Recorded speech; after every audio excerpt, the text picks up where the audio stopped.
Ìjọ ìsinmi àwọn Júù, Jésù ń ṣẹ̀kọ́ ibi ìyẹn àwọn Júù gbé ń péjọpọ̀ gbàdúrà.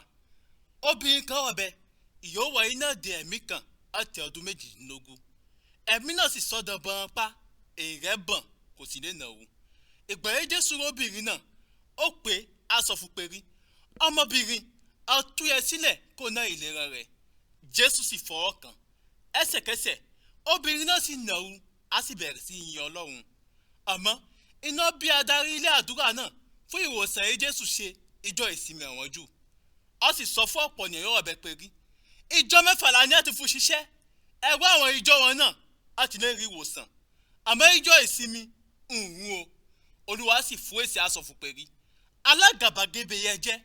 Ṣó kankan yín ìtumọ̀lú rẹ àbí kẹ́tẹ́kẹ́tẹ́ rẹ kó ibi gbáǹjẹ rẹ lọ ibi eré máa mọ mi ìjọ ìsinmi àwọn Júù. Àti perí, obìnrin yìí ìyọ́ jẹ́ ọmọ Ábúráhámù, ìyó sì wọ́n náà èdè èṣù àti ọdún 18. Ṣí fọmọ́ tú sílẹ̀ ìjọ ìsinmi. Èsì ẹ Jésù fún sí irú gbogbo ọmọ ìyó takò ojú.